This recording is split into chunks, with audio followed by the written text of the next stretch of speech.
আসসালামু আলাইকুম রহমতুল্লাহি ওবরাকাতুহ। আলহামদুলিল্লাহি ওয়াহদা ওয়াসসালাতু ওয়াসসালামু আলা মান লা নাবিয়্যা বা'দা ওয়া আলা আলিহি ওয়া সাহবিহি ওয়া মাওয়ালা।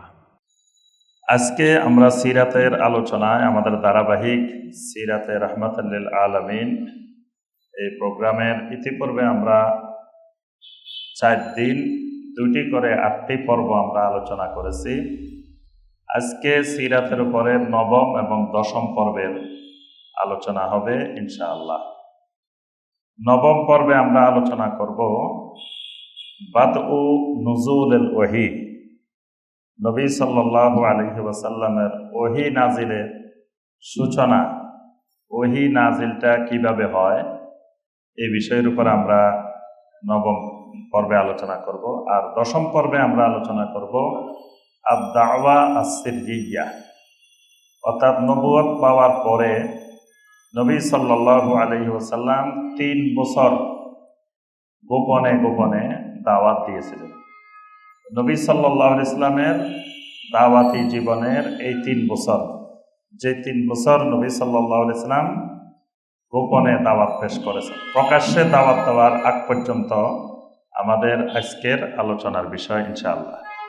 বিষয়গুলো আমরা সংক্ষেপে অল্প সময়ের মধ্যে তুলে ধরার চেষ্টা করব ইনশাআল্লাহ।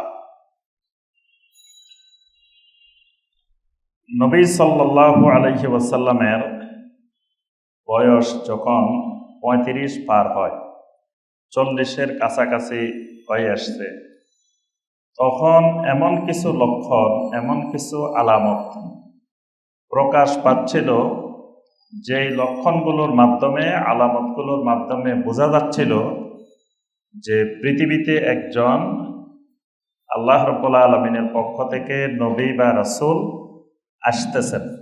নবী বা রাসূল আগমনের একটা প্রেক্ষাপট তৈরি হয়েছে। নবী রাসূলের আগমন হওয়ার আগে পৃথিবীতে এরকম কিছু এমন কিছু লক্ষণ, এমন কিছু ঘটনা প্রকাশিত হয় যেগুলোর মাধ্যমে বোঝা যায় যে পৃথিবীতে একজন নবী বা রাসূল আগমন করতেছে।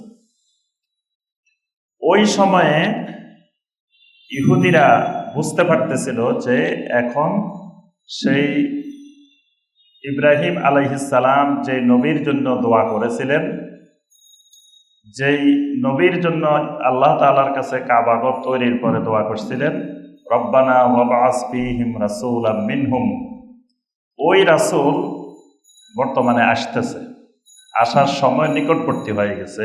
এটা ইহুদিরা পরিপূর্ণরূপে বুঝতে পেরেছে।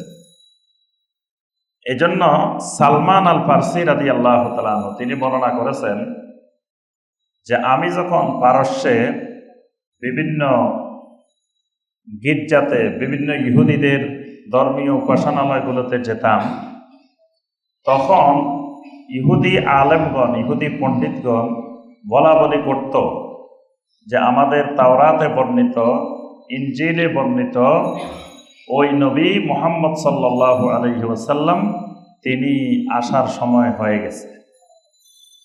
অর্থাৎ ওই তাওরাত, ইনজিল, জাবুর, সহিফায় নবী সাল্লাল্লাহু আলাইহি ওয়াসাল্লামের আগমনের যেই আলামতগুলো বর্ণনা করা হয়েছে সেগুলো তারা স্পষ্ট দেখতে পাচ্ছে যে সবগুলো আলামত, সবগুলো লক্ষণ প্রকাশিত হয়ে গেছে।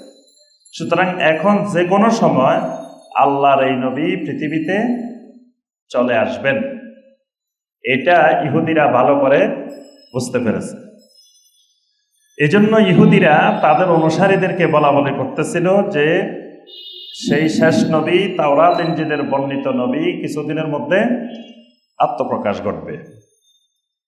এইদিকে জিনেরাও বুঝে গেছে যে পৃথিবীতে কিছু একটা ঘটতে যাচ্ছে, হয় কিয়ামত হয়ে যাবে, না হয় পৃথিবীতে কিছু একটা ঘটবে। এটা জিন জাতিও বুঝতে পারছে। আলহামদুলিল্লাহ, জিন জাতি এটা বুঝতে পেরে আপনার যখন সূরা আল জিনের মধ্যে আল্লাহ সুবহানাহু ওয়া তাআলা বর্ণনা করছেন, জিনেরা ইসলাম গ্রহণ করার পরে নবী সাল্লাল্লাহু আলাইহি ওয়াসাল্লামের সামনে যে বিষয়গুলো ব্যক্ত করেছিল, সেখানে তারা বলতেছিল, সূরা আল জিনের 10 নম্বর আয়াতে আল্লাহ পাক সেটি উল্লেখ করেছেন, ওয়া আন্না লা নাদরি আশাররুন উরিদা বিমান ফিল আরদে আম আরাদা বিহিম রাব্বুহুম রাশাদা। ওয়া আন্না লা নাদরি, আমরা তখন বুঝতে পারতেছিলাম না, আমরা যখন এই বিষয়ে চিন্তিত ছিলাম, হতভম্ব ছিলাম। আশাররুন উরিদা বিমান ফিল আরদে আম আরাদা বিহিম রাব্বুহুম রাশাদা, আল্লাহ রাব্বুল আলামিন জমিনের মধ্যে কোনো ভালো কিছু, কল্যাণকর কিছু করতে চাচ্ছেন নাকি জমিনের মধ্যে কোনো খারাপ কিছু করতে চাচ্ছেন, সেটা আমরা বুঝতে পারতেছিলাম না। সুবহানাল্লাহ। মানে জিন জাতি তারা বুঝতে পারতেছে না যে আল্লাহ রাব্বুল আলামিন জমিনে কল্যাণকর কিছু করবেন নাকি অকল্যাণের কিছু করবেন, এটা আমরা বুঝতে পারতেছিলাম না। কেন? কারণ তখন এমন এমন অনেক আলামত, অনেক লক্ষণ প্রকাশ পাচ্ছিল, যেই লক্ষণগুলোর দ্বারা আমরা বুঝতে পারতেছিলাম পৃথিবীতে একটা পরিবর্তন করতে যাচ্ছে। সেই পরিবর্তনগুলোর মধ্য থেকে অন্যতম একটা পরিবর্তন হইল যখন জিনেরা আকাশের থেকে কোনো তথ্য সংগ্রহ করার জন্য উপরের দিকে যেত, তখন আসমান থেকে তাদের প্রতি উল্কাপিণ্ড নিক্ষেপ করা হতো। অর্থাৎ আকাশের নিশ্চিদ্র নিরাপত্তা, এমন নিরাপত্তা জিনেরা এর আগে আর কোনোদিন দেখে নাই। আল্লাহ রাব্বুল আলামিন পুরা আসমান এবং জমিনের মাঝখানে কঠিন এক নিরাপত্তা বলয় দিয়ে দিয়েছেন। আগে জিনেরা অনেক উপরে গিয়ে তথ্য কালেকশন করতে পারত, এখন জিন জাতি আর উপরের দিকে যেতে পারতেছে না। এই নিশ্চিদ্র নিরাপত্তা যখন সীমান্ত এলাকায় আপনার কোনো দেশের সৈন্য সমাগম বেড়ে যায়, তারপরে বিভিন্ন ধরনের ট্রেনিং শুরু হয় সীমান্তের মধ্যে, তখন পার্শ্ববর্তী দেশেরা ভয়ে থাকে যে নিশ্চয় কোনো একটা কিছু করতে যাচ্ছে, তারাও তখন সৈন্য সংখ্যা বাড়াতে থাকে, প্রস্তুতি নিতে থাকে।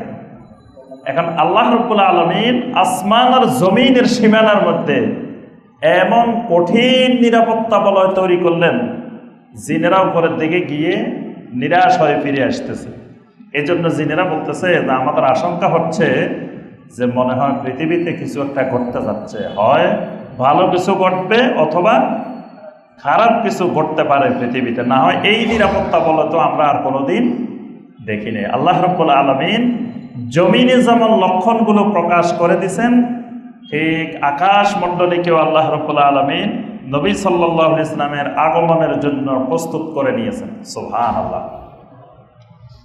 এখন নবী সাল্লাল্লাহু আলাইহি ওয়াসাল্লামের শুরু হয়েছে আর রুবিয়া আস-সাদিকাহ, মানে নবী সাল্লাল্লাহু আলাইহি ওয়াসাল্লাম সত্য স্বপ্নে দেখা শুরু করলেন।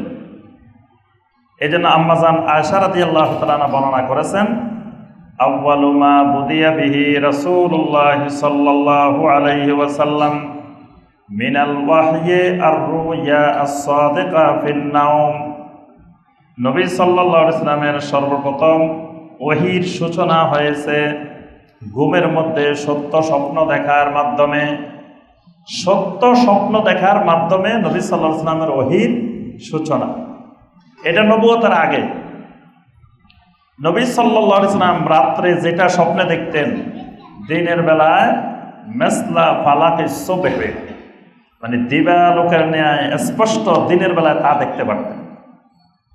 এই স্বপ্নগুলো ছিল আর রুবিয়া আস-সাদিকাহ, এগুলাকে বলা হয় সত্য স্বপ্ন।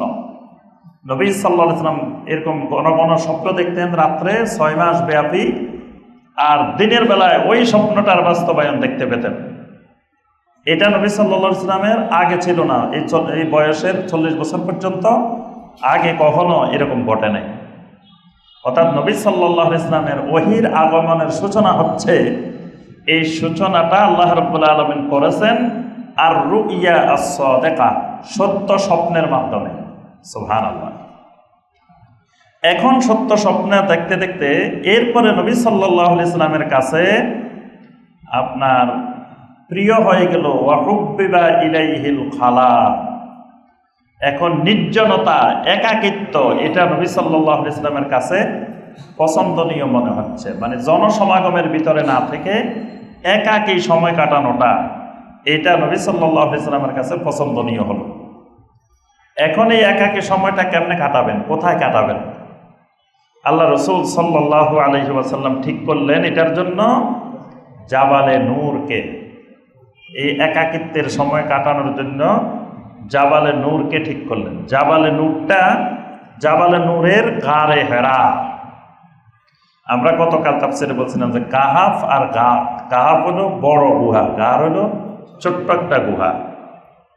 এই হেরা গুহা, জাবালে নূরের এই গুহাটার নাম হলো হেরা, ছোট্ট একটা গুহা।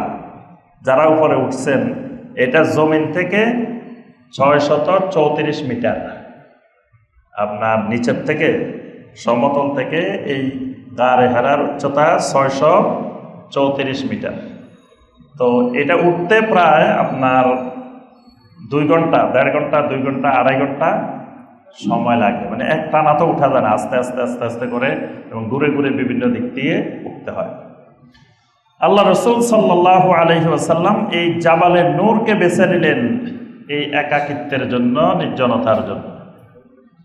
এই জাবালে নূরকে নবী সাল্লাল্লাহু আলাইহি ওয়াসাল্লামের দাদা আব্দুল মুত্তালিবও বেছে নিয়েছিলেন।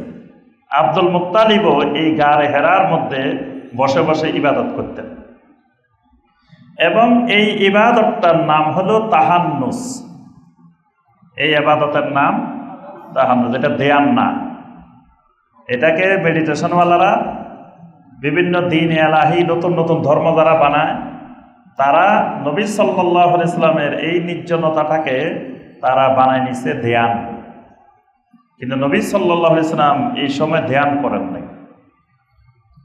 সহিহ আল বুখারী, সহিহ মুসলিম সহ অসংখ্য riwayate এসে ইয়াতাহান্নাসু ফীহি ওয়া হুয়া ইয়াতাহান্নাসু ফীহি ওয়া হুয়া তাআব্বুদুল লায়ালিয়া যাওয়াতিল আদাদ। তাহান্নুসের ব্যাখ্যা হলো যে দীর্ঘ কয়েক রাত্রি, দীর্ঘ সময় ধরে একটানা আল্লাহর ইবাদত করা, এটার নাম হলো তাহান্নুস। যেমন আমরা 10 দিন ইতিকাফ থাকি, 10 দিন পরিবার পরিজন থেকে বিচ্ছিন্ন হয়ে আমরা মসজিদে এসে রমাদানের শেষ 10 দিনে ইতিকাফ করে থাকি। এটা যেমন পরিবার পরিজন থেকে বিচ্ছিন্ন হয়ে আল্লাহর ঘরে এসে একটা ইবাদত, এটার নাম হলো ইতিকাফ। ঠিক এইরকম একটা ইবাদতের নাম হলো তাহান্নুস। তাহান্নুসের মধ্যে একসাথে 3টা ইবাদত। একটা ইবাদত হলো একাকিত্ব, মানে পরিবার পরিজন সমাজের অন্যান্যদের থেকে আলাদা হয়ে একাকিত্ব। আরেকটা ইবাদত হলো এখানে আল্লাহর ইবাদত করা। এখানে বসে বসে ইতিপূর্বে আল্লাহ রাব্বুল আলামিন যে ইবাদতগুলো উম্মতকে শিক্ষা দিয়েছেন, জাহেলি যুগের লোকেরাও কিন্তু, মক্কার লোকেরা অনেক ইবাদত করত, সেই ইবাদতগুলো নবী সাল্লাল্লাহু আলাইহি ওয়াসাল্লাম এখানে তাহান্নুসের মধ্যে করতেন। আরেকটা হলো এই গারে হেরার এই গুহার মধ্যে বসলে সরাসরি বাইতুল্লাহ দেখা যেত। সুবহানাল্লাহ।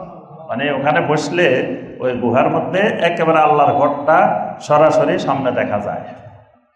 এটা বেশি দূরে না, এটা মক্কা মুকাররমা থেকে 4 কিলোমিটার, কারো মতে 5 কিলোমিটার দূরে উত্তর পূর্ব দিকে অবস্থিত এই জাবালে নূর পাহাড়টা।